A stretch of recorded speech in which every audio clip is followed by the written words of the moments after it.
Vamos a intentar ir bien de tiempo porque Antonio luego se nos tiene que marchar y nos ha hecho el gran favor de venir aquí. Bueno, vamos a empezar un poco machacando a los nuestros para crear un poco la situación. Yo os preguntaría, Silvia y Ángel, ¿desde qué edad hay que empezar a inculcar a los niños realmente hábitos de buena alimentación y buen comportamiento en la mesa? Muy interesante la pregunta, porque realmente el inculcar a los niños hábitos correctos, no solamente de buen comportamiento en la mesa, sino de alimentación, empieza desde el principio del todo, desde que son ya muy bebés. Cuando un niño es bebé, tenemos que enseñarles que está comiendo y que precisamente cuando está comiendo está haciendo eso, comer.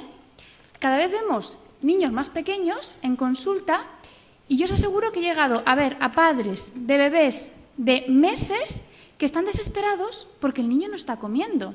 Y cuando empiezas a evaluar y te das cuenta de lo que está ocurriendo, te das cuenta que es que ese niño está a un montón de cosas, no está a comer, porque en medio le estoy poniendo unos dibujitos a ver si así le entretengo. Está alguien por detrás con un muñequito también para entretenerle. Bueno, como se ha cansado un poco, pues voy a descansar y aprovecho y le cambio el pañal.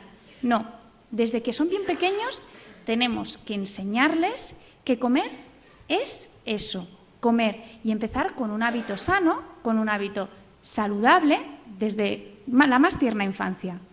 Bien, fijaros, yo me acuerdo cuando estaba aún aquí en el Consejo, en la escuela infantil, empezamos con una serie de pautas alimenticias que nos parecían cruciales en los niños y que luego continuamos en el Ministerio de Fomento, también en la escuela infantil. Y ahí lo que hacíamos es decir, bueno, vamos a ver, si cogemos desde muy pequeñitos a los niños y los veíamos prácticamente desde 3 meses, si hablamos con los padres, si trabajamos todos en común, seguramente conseguiremos que desde el comienzo esos malos hábitos que les vamos dando no los tengan. Me acuerdo que empezamos, por ejemplo, pues no dándoles dulces, estaban prácticamente prohibidos en nuestra dieta. Los niños, por ejemplo, hasta el yogur natural empezábamos a darlo sin nada de azúcar y se acostumbraban estupendamente a comerlo. La fruta, que sabéis que les cuesta una barbaridad, como evidentemente les cuesta a partir de 1 año y medio, 2 años, empezábamos con la fruta comiendo, que es cuando realmente tienen más hambre y que además luego les ayuda a hacer perfectamente la digestión, salvo que estén ácidos, salvo que hayan comido, por ejemplo, dentro de la fruta naranja, no se la debes dar al principio. Bien, de tal forma que, por ejemplo, tomaban pan integral, tomaban cereales integrales, tomaban lechuga, tomaban verduras desde el primer momento. No cogíamos y hacíamos aquello de, pues venga, croquetas que les encanta a todos, arroz con tomate y estupendamente. Y los niños, de verdad, estaban tan sanos también, que me acuerdo una vez que vino la Comunidad de Madrid y nos hizo un estudio a todos porque el índice de colesterol, sabéis que está siendo muy alto en la población infantil. Bien, nosotros en ese momento teníamos, era en la escuela del Fomento, 350 niños. De los 350 niños, solo 2 niños dieron colesterol, que además eran los hijos de la secretaria de la escuela, que ella tenía un colesterol altísimo hereditario. Los otros 348 niños, ninguno tenía colesterol. Me acuerdo que vinieron, no se creían que hubiéramos hecho ese tipo de alimentación por lo que supone y el esfuerzo, pero una de las cosas por las que a mí me parecía muy interesante que pudiera venir Susana Aldecoa es porque en otras edades posteriores, que aún es más difícil, ellos siguen intentando hacer una alimentación absolutamente sana, absolutamente equilibrada, con lo que comporta de esfuerzo y de trabajo. Porque lo digo, darles de comer mal es muy fácil, darles lo que ellos quieren es muy sencillo, acostumbrarles desde el principio es complicado. Sí que es cierto que esta labor, si no se hace a la vez en compañía con los padres y coordinándonos con ellos, pues hombre, no es todo lo beneficiosa que podría. En nuestro caso teníamos tal capacidad de persuasión que los padres por la noche cenaban más o menos lo que les decíamos, o sea, con lo cual ya teníamos todo el círculo. Pero, Susana, ¿cómo se vive esto en un colegio con niños que están acostumbrados en muchos casos pues a comer comida rápida, un poquito esa comida basura, pues prácticamente vacía de nutrientes? Pues sí, es cierto que, bueno, educar es todo y la alimentación es una parte muy importante de la educación, de la buena educación. ¿Y cómo se vive? Pues se vive bien, la verdad es que con éxito, porque a los niños les encanta comer y cuando tú les educas para que aprendan a comer bien, a comer sano, a probar muchos platos que nunca han probado en casa, el resultado siempre es estupendo. Y sí, es cierto que a veces con hándicaps de negarse a probar cosas, exige paciencia y desde luego esa dieta combinada y absolutamente equilibrada de verduras, de hortalizas, de legumbres, en fin, de pescados, carnes, procurar usar muy poco las grasas, de meriendas que sean también racionables y razonables, todo eso es lo que conforma que los niños se vayan encajando, ¿no? Las primeras veces que les das verduras es una especie de suplicio porque no quieren ni probarlas en muchos casos, nunca las han probado, pero luego se acostumbran y luego les gusta. Yo creo que es muy importante que se acostumbren a disfrutar de la comida y de ese tipo de menús, de esas combinaciones sanas que van a contribuir a su mejor nutrición. Cuando hablabais del desayuno es una cosa que a mí siempre me ha chocado mucho en líneas generales, partiendo de la base de que generalizar es siempre banal, lo mal que desayunan los niños españoles, cuando el 25% de su nutrición está en el desayuno. Entonces, muchos niños les toleran que no desayunen o que desayunen lo que quieran, sin ningún tipo de orden. Bueno, yo he llegado a ver casos de niños que desayunaban Coca-Cola, que eso ya me parece, en fin. Y luego, pues es cierto que a media mañana tienen hambre, entonces si les mandan un snack demasiado denso, ya hay que quitárselo porque luego no comen. O sea, que yo creo que también tiene mucho que ver con los hábitos. Y como muy bien decíais, el desayuno es una parte fundamental que va a servir para luego que sean más fluidas el resto de las comidas, ¿no? Sobre todo la comida, el almuerzo al mediodía y la merienda, que son responsabilidad de los colegios y que realmente, pues yo creo que comportan casi el 50% de su nutrición, ¿no? O sea que... Ángel, ¿y qué hacemos cuando llegan a la adolescencia, empiezan a romper los esquemas y nos dicen aquello de que no desayunan porque no les da la gana, nada de tomarse zumitos y cosas y tal, y que les den dinero y ya se comprarán lo que ellos quieran? ¿Qué hacemos en esos momentos? Lo primero parecería desterrar todo esto que los compañeros han dicho hasta este momento, porque es increíble, parece que incluso... los que tienen bien instaurado el hábito, dices, es un cambio drástico lo que ocurre en muchos casos. Ya no, el escenario ya no es crear, sino efectivamente mantener. Esa es la verdadera dificultad, cuando de pronto dices, desaparece una bandeja y aparece en la habitación y además hay que ir a recogerla al día siguiente. Dices, o nos ponemos a cenar 5 y dices, si uno desaparece... Es decir, conductas y comportamientos que hasta ese momento no ocurrían. Yo, desde luego, en este sentido, lo que siempre decimos es, lo primero, no alarmarse, porque lo que observamos en consulta es que... No alarmarse y tampoco matarlos. Esto ¿no? Sí, pero sobre todo es importante por un detalle. Estamos hablando de adolescentes, ya no son los niños que nos hablaba Silvia y que luego comentábamos que podemos estructurarles. Lo normal es que se desestructuren. Y esto hay que asumirlo. Y es verdad que unos niños con un buen hábito, dices, vamos a dejar pasar el tiempo, vamos a intentar ser prácticos, y yo sé, María Jesús quiere una respuesta, pero no alarmarnos es importante porque caemos en la trampa y al final con los adolescentes no es una, son muchísimos los comportamientos que se nos pueden disregular, ¿no? No ser catastrofistas y a partir de ahí intentar mantener esos hábitos, porque muchas veces nos vamos al extremo, dado que nos alarmamos, dices, al final flexibilizamos o nos metemos en guerra, que es una de las cuestiones que nosotros solemos observar más, porque cuando hay guerra es cuando vienen a vernos, ¿no? Esos dos comportamientos extremos son muy naturales, pero son bastante disfuncionales. Son los que al final nos llevan a darle la oportunidad al adolescente que a través de la alimentación, como otras muchas cosas, nos tenga todo el día en jaque, ¿no? Esto es una de las cuestiones que hay que abordar y evitar, ¿no? Antonio, y los medios de comunicación que muchas veces... parece que van a la contra, ¿no? Y que hay padres que te dicen, claro, pues es que no hay manera, porque están constantemente viendo los bollos y tomas el bollo y te pones muy fuerte y no sé qué y tal. ¿Cómo podrían contribuir? Primero, en la parte de divulgación. Es decir, yo creo que ahí hay una tarea importante por hacer. Somos un país que desgraciadamente cada vez comemos peor. Éramos de los mejores en este sentido en Europa y nuestra dieta mediterránea era fantástica. Cada vez comemos peor y vamos además como en picado. y a veces desde los medios de comunicación no nos ayudan, sino al contrario. ¿Cómo se podría producir esa inversión? Pues seguramente con responsabilidad, que es algo que a veces se echa en falta en los medios de comunicación. Los que somos del plan antiguo entendíamos que los medios servían, aquello que se decía en las escuelas de periodismo antiguamente, para formar, informar y entretener. Pero la palabra formar, la palabra educar, estaba en el frontispicio de los medios, singularmente de la televisión, que es el que más penetración tiene. No se puede luchar, eso me lo decía en una ocasión el desaparecido Fernando Lázaro Carreter, decía: nosotros en la academia podemos hacer lo que sea, pero sois vosotros en los medios, singularmente en la televisión, los que al final terminéis imponiendo una palabra. Por tanto, la fuerza de la televisión es tremenda en todo, en la utilización del lenguaje y en la adquisición de hábitos dietéticos saludables. Creo que la televisión tiene, y los medios tienen que formar también, tienen que enseñar. Tú señalabas el tema de los bollos o de la publicidad. La publicidad, claro, manda, y seguramente que un 90% de los productos alimenticios destinados a los niños que aparecen por televisión, pues tienen un alto contenido de grasas trans y, por tanto, de colesterol y de grasas saturadas que no son beneficiosas para su dieta. Por tanto, los medios tienen, yo creo que hacer programas, que abrir ventanas, que tener espacios para que la ciudadanía en general y los niños en particular aprendan hábitos dietéticos saludables.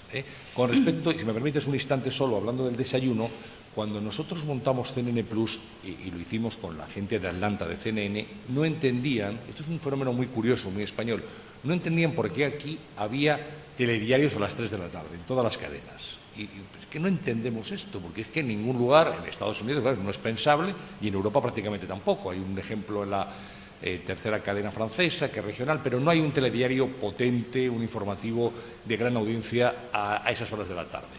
Y yo les explicaba que el fenómeno de las 3 de la tarde en España, que tiene una audiencia muy similar al de las 9 de la noche, es lo más parecido que hay a la Breakfast Television que ellos conocen. Dice, bueno, en España la gente se levanta, salimos corriendo, tomamos un café, una galleta si acaso, y sales porque ya vas tarde. En Estados Unidos no. Digo, aquí a las 3 de la tarde hacemos lo que hacéis vosotros. Aquí la gente se sienta, se toma el plato tranquilamente, mientras ve el informativo, ellos están viendo allí la televisión informativa de la mañana, y es un fenómeno muy particular de España. Por tanto, es verdad que no hemos desarrollado hábitos de desayuno con tiempo, completo, inculcando eso también a nuestros hijos. Y si a nosotros como adultos nos ven desayunar mal, ellos desayunarán mal. Y si la televisión no contribuye a decir que es muy importante desayunar correctamente y a tomar los productos adecuados, pues tenemos un déficit que evidentemente no estamos contribuyendo en este momento a paliar. Bien, en ese sentido, en el aspecto de fomentar buenos hábitos, Silvia y Ángel, ¿cuáles serían los fundamentales? Es decir, por ejemplo, los padres tienen que comer con los hijos o al menos cenar, existen unos horarios o deben de respetarse unos horarios, ¿no? ¿Cuáles serían las principales pautas que nos daríais? Y al resto os digo que ya una vez que hemos hecho esta primera parte, aquí podemos ya intervenir tranquilamente para que sea esto un poquito más ágil. Yo creo que es importante que los padres intenten, por lo menos una comida, hacerla con los hijos. Es verdad que la comida es complicada. Muchos niños comen en el colegio, los padres comen fuera, comen en la oficina, pero la cena es un momento en el que se podría coincidir.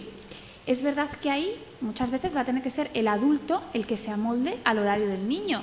No es lógico que un niño le pongamos a cenar a las 10 de la noche y que se está acostando entonces a las 11, 11 y media. Pero el adulto sí que puede cenar un poquito antes, que además va a ser sano, y así comparte ese momento con los hijos. Y si estamos diciendo que es importante compartir el momento, por favor, lo siento mucho, Antonio, pero no pongamos la televisión. ¿Por qué? Antonio, Porque estoy de acuerdo completamente. Está en la causa. Vale. ¿Por qué? Porque es un momento en el que, si tenemos la televisión puesta, esa parte de fomentar una comunicación familiar, que cada uno cuente lo que le ha pasado en su vida, en su día, lo que les ha ocurrido, si está la televisión, se nos va a dificultar mucho. ¿Y en qué otro momento podemos estar todos los miembros de la familia juntos? Va a haber otros muy poquitos. Luego, por favor, no encendamos la televisión.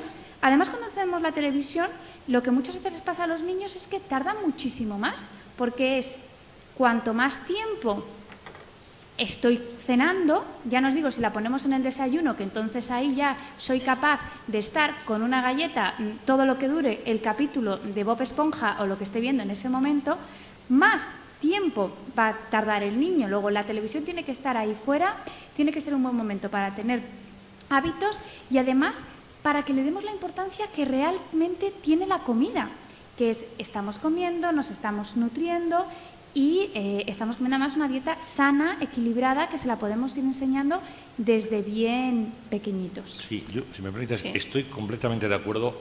Aquel anuncio que había de un whisky español que alguien veía una película con subtítulos y decía o veo la película o leo los subtítulos, pero no las dos al mismo tiempo, ¿no? Pues o comemos o vemos la televisión. Y además ocurre otra cosa, viendo la televisión no sabes lo que comes.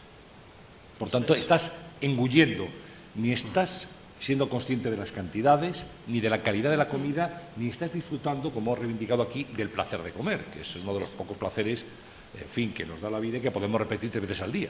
Eso es. Otros no. O 5 o 6. Sí, o 6. Imagínate otros. Ahí está. Hay un tema que desde la psicología también es muy importante y es, fijaros, cuando comemos, sabéis que bajan los niveles de ansiedad. A medida que vamos insalivando, van bajando los niveles de ansiedad. Estamos mucho más relajados. Por eso hay muchos negocios importantes que se hacen comiendo, y no es una tontería, y desde luego es el momento ideal para que los niños se puedan abrir. Cuando muchas veces no sabemos muy bien qué es lo que les está pasando, cuando sabemos que hay algo que les puede preocupar, pero no lo terminan de decir, comiendo todos, evidentemente sin ver la televisión, charlando y empezando a hablar como si les pasaran a otros. Pues fíjate, nos comentaron que un chaval tuvo un problema con no sé quién. Es el mejor momento, de verdad, para que ellos puedan coger y te empiecen a contar lo que les preocupa. Los niños realmente, comer para ellos no es tan importante como estar con los padres, con la presencia de los padres. Por eso el problema a veces es que dilatan mucho la comida, ¿no?, para poder seguir estando mucho más tiempo. Pero es un momento ideal, absolutamente impagable, que vais a poder tener para sacar aquello que de otra manera os costaría mucho. Y una de las cosas, Susana, que a mí me llama poderosamente la atención es lo poco que en general en los colegios, me llama la atención porque sé que en el colegio Estilo no es así, se cuidan no solamente unos buenos hábitos de alimentación y no solamente que los niños además, oye, pues coman despacito, no debo cogiendo, tragando de esa manera y tal, sino las formas y los modales que forman parte de esos buenos hábitos y de ese disfrutar. O sea, a mí me llama la atención que vosotros les enseñéis a utilizar correctamente los cubiertos, a que cuando tú coges y estás comiendo y quieres beber agua, debes de coger, parar un poquito, te limpias con la servilleta. ¿Por qué esto es tan poco usual? ¿Por qué vemos a veces unos adultos que te llama la atención porque son cargos aparentemente importantes y cogen con la pala del pescado y se lo llevan a la boca? Unas cosas que de verdad, yo me fijo siempre en cómo deja la gente los cubiertos. Casi nadie deja bien los cubiertos. Cuando termina de comer dices, estas cosas que son tan importantes, que hay otras sociedades que cuidan mucho. Nosotros recientemente hemos estado en Chile y bueno, pues estamos profundizando mucho en aquel país. Y allí se fijan increíblemente en ese tipo de modales. Es decir, yo creo que muchas veces si a un empleado le ven comer y no le ven comer perfectamente, no lo va a tener tan sencillo en esa empresa.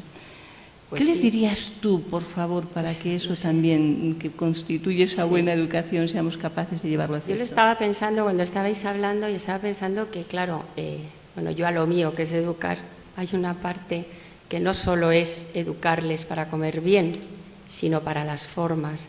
Para mí es muy dramático que la buena educación en cuanto a formas, modales, respeto a los demás, corrección, haya pasado a ser algo exótico, algo que en la mayoría de los casos es casi insólito. Incluso, como tú dices, proveniendo de familias ilustradas y de familias bien educadas que por puro descuido, por no estar con los niños lo suficiente o porque quizás ahora ya esa buena educación, el llamado buen porte y buenos modales, que a mí me parece que es tan importante, está un poco devaluada. Y es cierto, nosotros en el colegio insistimos muchísimo en la escenificación de lo que es comer, ¿no? No solo es comer y disfrutar de la comida, sino es hacerlo de una manera correcta, educada, respetuosa con los demás, con unos tiempos, no a toda velocidad. Y sí es cierto que a veces te encuentras no con la incomprensión de las familias, eso nunca, pero sí con cierto descuido. En otros casos no.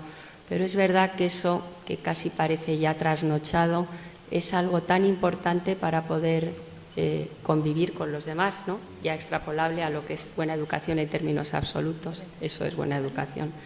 O sea que sí, es así. Sí, Antonio quería... Sí, convenimos en que la televisión, como decíamos, debe de formar, no sustituye, por supuesto, a los profesores ni a los padres, pero debe de formar o debe de ser, en el fondo es un espejo de la sociedad, ¿no? Es un icono social, pues no vale de nada lo que hace Susana si al final lo que ven los niños un poquito mayores que los tuyos en televisión es un programa de gran audiencia como Gran Hermano, en donde hay que verles comer. Hay que verles comer, en fin, y eso es al final con lo que se quedan, porque ese es el reflejo que se va repitiendo una y otra vez. Y hay muchos programas de televisión como este, que en este caso no solamente educan, sino que deseducan. Y eso me parece que es realmente, o sea, hace daño mucho más allá de lo que pensamos. Eso me parece realmente grave y que nadie se pare a pensar que hay determinados programas que deforman en realidad lo que tiene que ser la adquisición de unos hábitos sociales, no ya ni siquiera dietéticos, sociales, utilizar bien los cubiertos, no comer y hablar al mismo tiempo, comer con la boca cerrada, no digamos ya cómo se deja la pala de pescado que ni siquiera la conocen, ¿no? Hay más que comer, sí que es verdad que engullen, pero son programas que ven permanentemente y esos son pues los modelos, las pautas que ven nuestros jóvenes, nuestros adolescentes en este momento, nuestros niños, ¿no? Por tanto, sin dramatizar, pensemos también que hay contenidos televisivos que yo creo que son altamente dañinos para la formación de nuestros niños. Igual que muchas veces os comentamos que tengáis cuidado cuando los chavales están horas y horas delante del televisor viendo qué tipo de programas a veces con unos contenidos de agresividad importantes, también hagamos lo mismo en este aspecto. Faltan programas quizá, Antonio, como Más vale prevenir. Sin duda, fíjate, fue el programa más, cuando no se medían las audiencias todavía en España, se empezó a medir cuando solamente había una televisión, la televisión española, y se empezaba pues simplemente por ir ensayando la fórmula, porque no había entonces competencia. Y el programa de mayor aceptación, que es lo primero que se hizo en España, que era preguntarle, bueno, no qué televisión ve usted, porque solamente había una, y lo que llamábamos el UHF, que era la segunda cadena que no llegaba a toda España, como recuerdan. Pero, ¿qué programa le gusta más? Y siempre salía Más vale prevenir, que era el programa que hacía Ramón Sánchez Ocaña, que no es médico, contra lo que mucha gente cree, es periodista, pero es un excelente divulgador y un gran profesional, un querido compañero. Bueno, pues evidentemente ahí se enseñaba a alimentarse, a hacer ejercicio, a tener pautas sanas de vida. Porque al final no solamente estamos hablando de beneficios, también estamos hablando de beneficios personales, de beneficios para la colectividad, en el sentido de que podemos prevenir enfermedades cardiovasculares, podemos prevenir diabetes, podemos prevenir algunos males que causan evidentemente estragos y que tienen un coste para la sanidad pública y privada muy importante en este país. Por tanto, estamos hablando de algo muy serio. Somos lo que comemos, clarísimamente, y somos como comemos también. Por tanto, la salud, niveles de triglicéridos, de colesterol, de azúcar, etcétera, van a estar muy relacionadas con los hábitos dietéticos, con la pauta dietética que tenemos. Y eso puede prevenir y puede evitar muchas enfermedades que son, evidentemente, en este momento una lacra en la sociedad.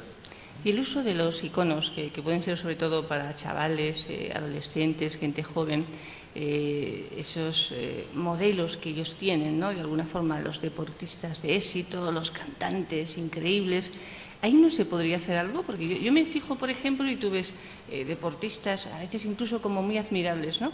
Y que lo que anuncian son, pues, coches, ¿no? Un coche tal, un bólido de no sé cuántos. A través de estas imágenes, si nos pusiéramos realmente de acuerdo, si desde los medios de comunicación quisiéramos llevar una campaña, ¿no serían una de las cosas fundamentales que podríamos utilizar? Por el impacto que tiene. Sin duda, porque son iconos, evidentemente. Uno de los mejores ejemplos que hay en este país es Rafa Nadal.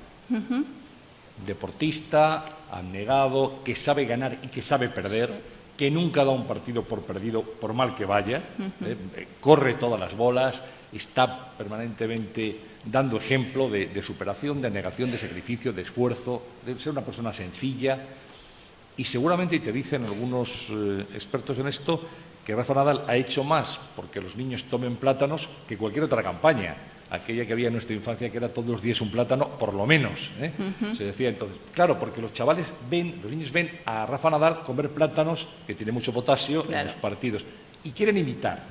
Entonces, si tú les das unos buenos ejemplos, ellos van a tener, evidentemente, unas pautas sociales y, en este caso, dietéticas correctas. Si les das ejemplos negativos, si lo que ven son series televisivas americanas donde se cogen un bote de helado de 1,5 kilos y se lo engullen así viendo la tele, pues claro, ven eso. Por tanto, yo creo que la utilización de iconos, de deportistas, de cantantes, de actores de series de televisión, que son de alguna forma sus ídolos, sus modelos a imitar, para decirles que tienen que alimentarse adecuadamente, sería algo muy positivo. Y eso seguramente es una iniciativa que debe tomar la Administración. Se nos ha marchado el subsecretario. Es lo que tiene. Se lo diremos. Es lo que tiene. Ángel, ¿qué hacemos con los adolescentes cuando realmente están ahí bastante imposibles? ¿Cómo los reconducimos? ¿Cuáles serían las claves que tú nos dirías en esa etapa en la que efectivamente no comen, sino que engullen, no les importa para nada la comida? Es más, muchas veces empiezan incluso a restringir determinados alimentos que terminan siendo luego muy preocupantes, ¿no? Es decir, ahora mismo, y cada vez son edades más tempranas, estamos viendo más trastornos de la conducta alimentaria. Aquí hay muchos padres, antes han levantado la mano. ¿Qué es lo que les dirías? ¿A qué tendríamos que estar especialmente atentos? Lo primero es relativizar algunas de las cuestiones que vemos, pero no para alejarnos de ellas, sino para ser más eficaces. El problema es que con los adolescentes somos muy directos, el cambio generalmente es muy drástico y entonces ahí nos desbordamos y prácticamente somos los padres los que estamos más perdidos que ellos, porque en poco tiempo lo que se ve es que al final acabamos flexibilizando y si antes teníamos marcados, bueno, a lo mejor eran muy monotemáticos con los alimentos que tomaban, pero nos quedamos razonablemente tranquilos porque tomaban sus cereales, y dices, de pronto todo aquello desaparece, todo aquello va mucho más rápido y ahí es donde los padres de alguna manera, en vez de mantener el hábito, en vez de mantener la firmeza, nos vamos al extremo. Yo con los adolescentes sí que creo que se ha de pactar, que es una palabra que con los pequeñines es mejor no hacerlo, porque como hayamos empezado a pactar y de alguna manera conseguir que ellos se involucren en lo que quieren comer a partir de determinada edad, si hemos empezado muy temprano, esa va a ser una mala solución. Pero ya con los adolescentes sí se les puede realmente involucrar. Muchas veces lo que ha ocurrido es que son meros comensales, nuestros hijos de 15 y 16 años, y yo creo que han de ser cocineros, camareros, y no críticos de cocina, que también cada vez son más críticos porque realmente se permite el lujo de decir esto quiero, no quiero, no hagamos tanto caso. Es decir, la famosa queja de los adolescentes no debe de ser un detonante para que los padres se abrumen, se vengan abajo. Hay que aprender a lo que en psicología llamamos extinguir. Es decir, no hagamos tanto caso a la queja del adolescente, mantengamos los límites. Y cuando digo los límites, quiero decir que sigamos con el hábito de comer y un primer plato, un segundo plato, ese ritmo que nosotros acabamos de alguna manera acoplándonos a ellos. Ellos son muy rápidos, hacen muchas cosas a la vez, están en el 20, están con el teléfono. Ese tipo de cuestiones muchas veces los propios padres acabamos haciéndolas. Y si no acabamos haciéndolas, acabamos permitiéndolas, ¿no? Hay un punto de riesgo, hay un punto de inflexión en el que sería bueno que pensemos que todo, al menos en ese sentido, ha de seguir, ¿no? Si bien es cierto que podemos involucrarles, porque a veces cambia incluso el apetito, dices, pero es una cuestión más de intentar acceder a ellos no a través de la bronca, no a través del discurso y de la charla, sino verdaderamente a través, en todo caso, del pacto, ¿eh? En la parte educativa veíamos, y por ejemplo, cuando hicimos cuentos para comer sin cuentos, que una de las cosas fundamentales es que no les involucramos en algo tan importante como la comida. Ángel, tú hacías hace poco un estudio, 350 y tantos casos, que habíamos visto allí 7 psicólogos diferentes, y decías que uno de los grandes dramas es que prácticamente en las cosas del día a día les tenemos como si se hicieran solas. El tema de, por ejemplo, que desde pequeños participasen, por ejemplo, en hacer la comida, en ver algo que para ellos significa una transformación, es como casi magia de alguna manera, ¿no? Como los alimentos, a través de una serie de reacciones químicas, van cambiando, se van haciendo de otra forma, y de adolescentes exactamente lo mismo. ¿Creéis que es algo que prácticamente está abandonado?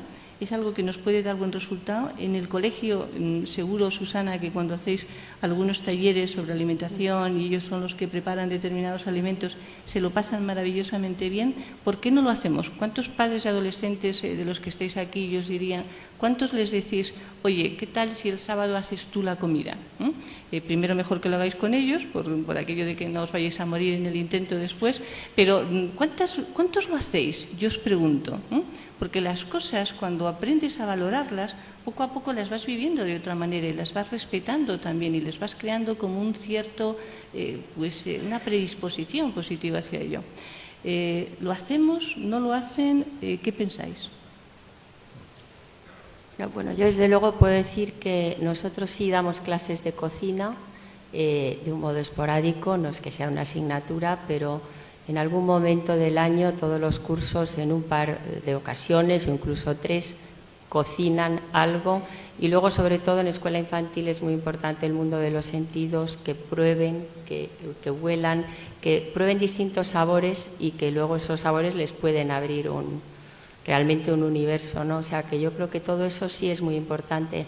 Hay una cosa como educadora, aunque los niños de mi colegio son muy pequeños, acaban con casi 12, pero ya es una preadolescencia que vosotros como psicólogos sabréis dar respuesta, desde luego, que a mí me preocupa muchísimo, que son los trastornos alimentarios.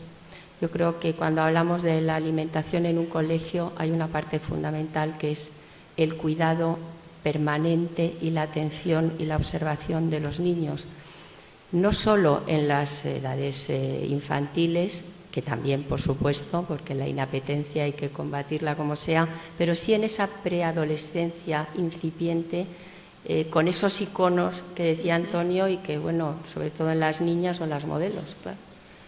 Comentaba en esto, Antonio, un poco esos modelos de delgadez que realmente hay, ¿verdad? Efectivamente. ¿En quién se fijan? Las niñas especialmente, aunque también los psicólogos sabéis que hay cada vez más niños en consulta por problemas de anorexia y de bulimia, pero las niñas se fijan en las actrices de moda, chicas monísimas, estupendas, tipos. ¿Por qué son actrices? Porque son muy guapas y porque son un ejemplo. En las modelos hay que explicarles que las modelos, pues claro, es una entre muchos miles, ¿no? Decía Woody Allen, con esas frases que él tiene geniales, dice, las modelos no existen. Dice, estas modelos impresionantes les hacen las fotos y dice, luego las matan, porque tú nunca las ves por la calle. No existen, ¿eh? Entonces, yo creo que la televisión especialmente y las revistas tienen ahí una responsabilidad a la hora de ofrecer modelos de mujer que no tienen por qué determinar simplemente sus medidas, que sean un icono. O sea, será su inteligencia, son sus valores, es su experiencia. Y ahí creo que tenemos que cobrar conciencia y ser un poquito más rigurosos y más exigentes. Porque ¿qué ocurre? Además, que si los modelos que se fomentan, tú para ser famosa, tú para tener éxito en la vida, tú para realizarte tienes que ser así y tener estas medidas, que a veces es imposibles, que es simplemente genética, pues estamos creando frustración, dietas interminables y es más peligrosas. Y dentro de los medios de comunicación también cuidado a Internet, en donde hay foros, hay chats y hay webs también, hay webs en donde la dieta para ser como fulanita, como futanita, mire usted, eso es peligrosísimo. Sobre eso yo creo que debía existir una mayor vigilancia y una mayor regulación, porque son temas muy serios, son edades, lo conocéis muy bien, donde es muy sencillo influir en determinadas personalidades débiles, acomplejadas también, porque quieren parecerse a, no están contentas con su cuerpo, no se quieren, como hace María Jesús todos los días, todo lo contrario, se odian su cuerpo, odian sus formas y entonces ponen en peligro su salud y hay auténticos dramas muy peligrosos, ¿no? Me contaba un endocrino de un hospital de Madrid, un hospital infantil, el caso es desde luego muy llamativo, de una niña que entra, una niña de 14 años, que entra en un estado lamentable, que tienen que ponerle suero porque está realmente a consecuencia de una dieta de esta salvaje muy mal, y le dice al médico, doctor, ¿usted me ve gorda? O sea, es decir, hay una auténtica distorsión en la imagen que tienen y la que quieren que proyectan a la sociedad. Por tanto, ojo con esto, que me parece que es un tema realmente importante. Ángel quería añadir. Yo lo que quería comentar es que al final los modelos juegan un doble juego y veréis por lo siguiente. Nosotros en consulta trabajamos mucho los modelos con los adolescentes, pero trabajamos lo que no se ve. Es decir, todo el esfuerzo y todas esas cuestiones que son más accesibles de lo que creemos, pero que realmente la televisión lo que nos realmente está iconizando, gente que ha llegado a la cumbre pero no nos dice cómo y demás. Y eso es muy importante porque sería interesante. Es más, cuando nos ofrecen productos aparentemente positivos como el plátano, son productos fáciles y rápidos. Es decir, que una de las problemáticas con los adolescentes es que al final realmente lo quieren todo ya en este momento. Entonces, hasta cierto punto eso puede parecer positivo, pero yo creo que necesitamos trabajar con ellos una línea mucho más reposada. Por otro lado, algunos iconos, uno de ellos lo ha mencionado Antonio, últimamente está haciendo programas que no tan saludables, es decir, juego, póker, etcétera, con lo cual también al final podemos estar recibiendo, mejor dicho, los adolescentes pueden estar recibiendo mensajes subliminales. Silvia. Pero también tenemos que pensar que, por ejemplo, cuando los niños son pequeños, los principales modelos en los que se fijan son sus padres. Y muchas veces vemos que hay niños que no tienen una relación sana con la comida porque no lo han aprendido así en casa. Están viendo que sus padres primero no le dan la importancia que tienen, o bien porque comen muy rápido, comen cualquier cosa, una comida prefabricada, y no les están inculcando los beneficios de unos hábitos sanos. Y además vamos a ver todo el proceso, ¿no? Porque desde que cuando son muy chiquititos les encantan colaborar y tú les puedes decir, ven, ayúdame, coge, o sea, un niño pequeñino le vas a decir que corte el tomate, pero lo puede coger del frigo y te lo puede llevar, y eso les puede gustar mucho. ¿Y cómo es esa relación de la comida de los padres que se la inculcan a los niños? Hay muchas madres que están toda la vida a dieta comiendo, que a los niños solo les ven comer como 3 lechuguitas, pero además verbalizando, no, claro, es que si no me voy a poner gorda, es que esto es terrible, no, es que eso no se puede comer, es que, hidratos, por favor. Todo esto, los niños son como unas esponjitas que les tenemos ahí y lo están absorbiendo, o sea que, cuidado, la sociedad tiene mucha culpa, los medios de comunicación pueden hacer cosas muy mejorables, pero no nos olvidemos que lo que hacemos dentro de nuestra casa y dentro de nuestra cocina, eso solo va a depender de nosotros, al 100% del padre y de la madre, así que hay que ponerse también ahí las pilas. Sí, aquí un poquito con lo que estábamos hablando y evidentemente algo que nos preocupa mucho porque cada vez prolifera más y a edades más tempranas, sí que me gustaría que pudierais un poquito indicásemos, digamos, los primeros síntomas que nos empiezan a mostrar que podemos estar ante un caso de trastorno de la conducta alimentaria, que pueden ser síntomas muy incipientes, pero que sabemos que la mayoría de las veces cuando nos vienen, por ejemplo, a consulta, son situaciones a veces con un índice corporal ya bajísimo y además los niños y los adolescentes al principio empiezan pues un poquito como un reto, vamos a ver qué pasa, pensando siempre que lo controlan y llega un momento que se les escapa totalmente del control. Ayer Ángel y yo estábamos con un chaval que le acababan de dar el alta hospitalaria y decíamos, bueno, probablemente va a volver a ir dentro de poquito. Se le ha escapado por completo el control, en ese sentido. ¿Cuáles serían esos primeros síntomas ante los que especialmente los padres deberían de estar más atentos para actuar de forma inmediata? Yo entiendo que los cambios bruscos en los hábitos habituales que no tengan absolutamente nada que ver con la alimentación nos dicen mucho. Es decir, cuando un adolescente empieza a tener problemas en un ámbito, generalmente se suele desestructurar en otros. Todos los asuntos que tienen que ver con las relaciones sociales y que podemos, incluso con la propia autoimagen, saltan a la vista. Es decir, esas manías con el tema de la ropa, esos momentos, esas horas interminables cambiándose de ropa y cuestiones que tienen que ver con esto, tenemos que estar muy atentos. No alarmarnos, pero sí observar y hacer cruces, porque dices, cuanto antes intervengamos y realmente al final las cruces nos suman toda una serie de sintomatología. Una de ellas, obvia, es el cambio de peso, ¿no? Dices, es verdad que, claro, como decimos que los adolescentes cambian todo, pues puede parecer, bueno, pero son elementos ante los que hay que estar atentos y ante los que es mejor hacer una consulta al propio médico de familia que no quedarnos con ciertas dudas en ese sentido, Silvia, ¿quieres completar?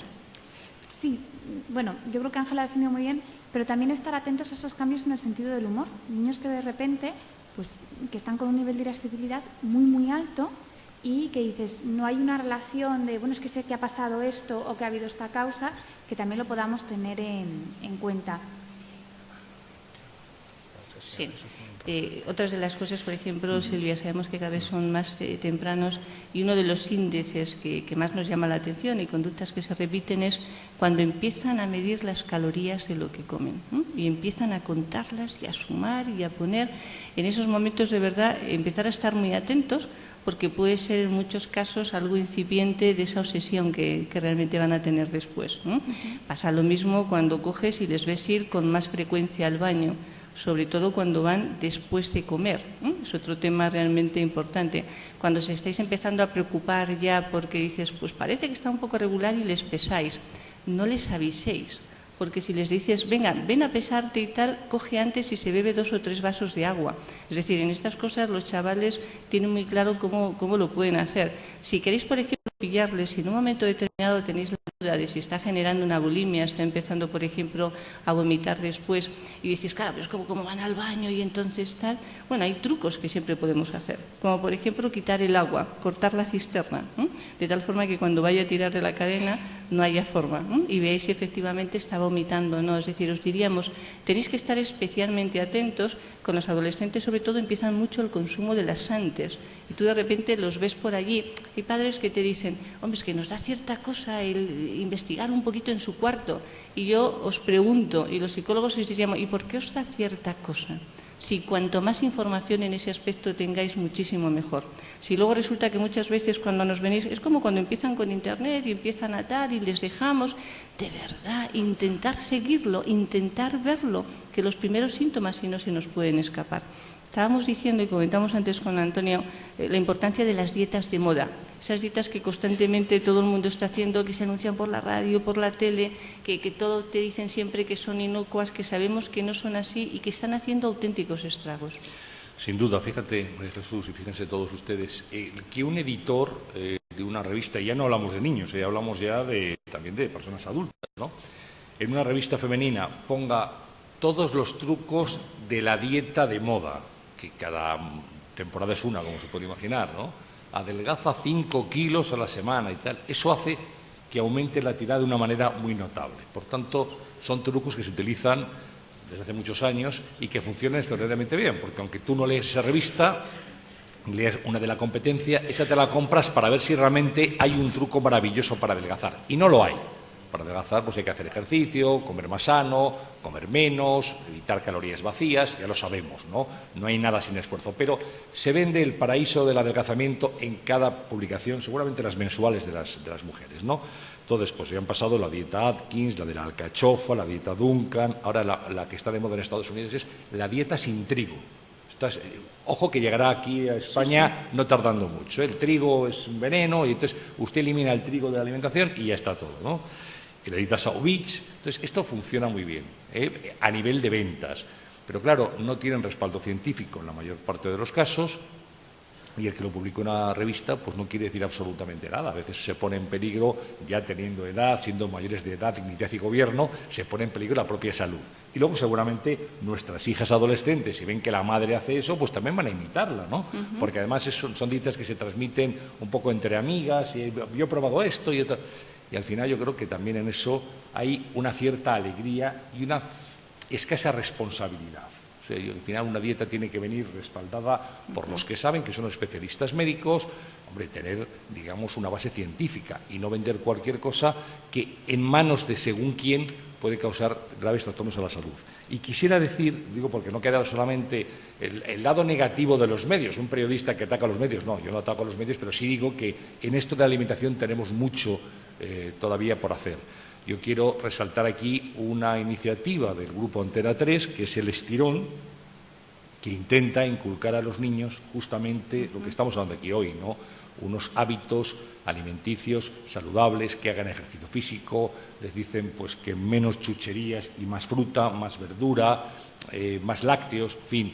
Yo creo que eso también es una iniciativa escasa, marginal, es un ejemplo, pero yo creo que hay que ponerlo como una muestra de que también desde los medios se puede trabajar, y ahí pues un cocinero como Carlos Arguillano está colaborando y es un buen prescriptor, porque al final tienes que fiarte de alguien, de médicos, cocineros, periodistas, la sociedad civil en su conjunto, en pos de una iniciativa y de una meta que es conseguir que nuestros niños, los adolescentes, pues coman de manera más sana. Y seguramente con eso ganaremos mucho en los próximos años, porque vamos a evitar enfermedades, vamos a tener mejores cerebros y gente mejor entrenada. Yo creo que eso es algo que tenemos que resaltar y poner en valor.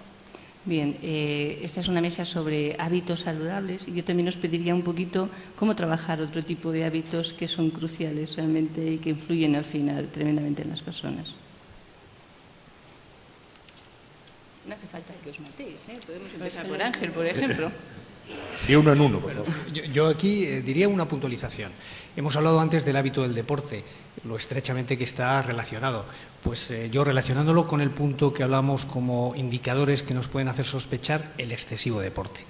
Tenemos muchos adolescentes que con todo esto de la imagen, con todo esto de la culturilla que puede estar, hacen excesivo deporte y muchas veces realmente están enmascarando dificultades con la alimentación directamente y otras veces no con la alimentación, pero verdaderamente problemático. Al final todo lo que es obsesivo, el comer mucho, el comer poco o no comer nada, el hacer mucho deporte, pues con los adolescentes también son signos claros. Es verdad que son extremos, dices, pero bueno, no dejan muchas veces de aportarnos información.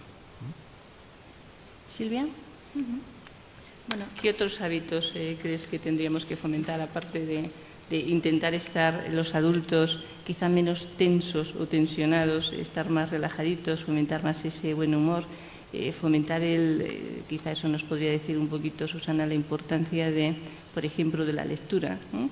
El amor de nuevo y la cercanía hacia la literatura. Yo me iba a lanzar a los libros, pero como estabais hablando de deporte, me pareció que era más físico como hábito saludable lo que estáis enfocando. Efectivamente, yo creo que, bueno, mejor hábito que leer no existe, que sumergirse en ese mundo refugio que es la cultura con mayúsculas, ya sea música, literatura o arte, por supuesto. Y en fin, yo creo que a los niños desde pequeños hay que darles instrumentos y armas para llevar esa vida saludable, esa vida armónica, que por supuesto tiene una base y una sedimentación fundamental en la alimentación, pero también en sus aficiones, ¿no? Entonces, también eso enlaza con la cultura del esfuerzo, ¿no?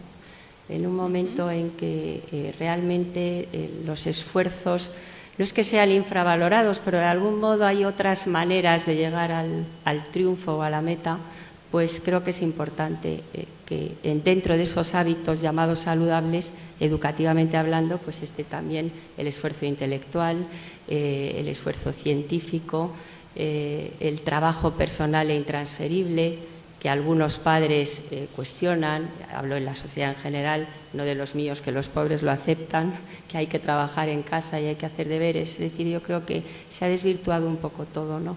Y hay que retomar la senda del esfuerzo, del rigor, nunca de la dureza, que es una palabra que hay que descartar del mundo educativo, pero sí de la firmeza, y desde luego eso también enlaza con los hábitos saludables, ¿no? Muy bien. Silvia, ¿desde pequeños se pueden trabajar esos hábitos? Desde pequeños se pueden trabajar y además de que se puedan trabajar hay que fomentarlos. Y al niño le tenemos que ir parcelando qué cosas se pueden hacer en cada momento. Entonces, vamos a establecer desde que son bien pequeñitos que cuando llegamos del cole se merienda, se descansa un poquito y luego hacemos los deberes. Y una vez que los deberes estén hechos, pues podemos jugar un rato, leer otro rato. No vale llegar y decir, no, es que al niño ya... Una vez que sí, ya hemos conseguido que haga los deberes, pero como solo le gusta la televisión y las maquinitas, pues solo televisión y maquinitas. No, los padres pueden fomentar otro tipo de hábitos y regular el tiempo de uso de la tele, el tiempo de uso de las máquinas y vamos a hacer otro tipo de cosas. Silvia, ¿y es verdad eso que dice la sabiduría popular, que cuando un niño no come lo mejor es dejarlo en el colegio que coma? Yo creo que eso es un error en el concepto. Porque los responsables de la educación de los niños son los padres y los colegios ayudan muchísimo, pero son los padres los que tienen que educar. Aunque sí que es verdad que nos encontramos mucho, por ejemplo en consulta hay muchos padres que vienen porque tienen problemas en la comida con los niños, pues porque no comen y cuando empiezas a evaluar te das cuenta que en el colegio no tienen ningún problema, se portan estupendamente como cualquier otro, pero en cambio en casa pues tienen todos los problemas del mundo y lo que están haciendo precisamente es que están manipulando a los padres a través de la comida porque saben que en casa se permiten cosas que en el colegio no se permiten, como por ejemplo que me vas a cambiar la comida, que me vas a dar todo el tiempo que yo quiera, que porque coma me vas a encender la tele porque mientras veo los dibujitos entonces así como más. Entonces, cuidado, hay que trabajar desde casa también. Bien, pues intentamos resumir entonces, si os parece, hay que trabajar desde pequeños y desde pequeños prácticamente desde bebés. Hay que trabajar también mucho con nuestras actitudes, es decir, que la comida, por ejemplo, sea un momento relajado, de encuentro, donde disfrutemos, donde podamos charlar con los críos. Tenemos que meter alimentos saludables también desde la primera y más tierna infancia. Tenemos que comer nosotros los adultos sano para que tengan ciertamente ese modelo. Tenemos que ser capaces desde los colegios, y espero, Susana, que les convenzas que nos ayuden en esa buena educación, nos ayuden realmente a trabajar en hábitos también de alimentación sana. Cuidado con los adolescentes, hay cosas que se pueden pactar, pero hay otros límites que se deben de poner. Con la comida no se puede jugar, como decía muy bien además Ángel. Cuidado con esos síntomas de vigoresia, con ese exceso de ejercicio, pero hábitos sanos son también aquellos que nos permiten ser capaces de escuchar, que es algo que tenemos que intentar poner, ser capaces de leer enterándonos de lo que leemos, ser capaces de utilizar nuestro sentido común, favorecer, por supuesto, siempre el sentido del humor, pero que hagamos personas reflexivas desde el primer momento, personas además que tienen una serie de voy a decir hábitos otra vez, de hábitos muy bien establecidos. Y uno de los hábitos, por ejemplo, que no hemos comentado y que es crucial es: los niños tienen que dormir lo suficiente y los adultos también. En España sabéis que dormimos una media de 53 minutos menos que nuestros homólogos europeos, y lo notamos. Es decir, cuando dormimos no solamente descansamos físicamente, sino que bajamos nuestro nivel de ansiedad. Hay personas que se despiertan ya, en lugar de decir que bien, tal, no sé qué, se despiertan dispuestas a ver con quién se pelean directamente. Y esto es otro tema crucial.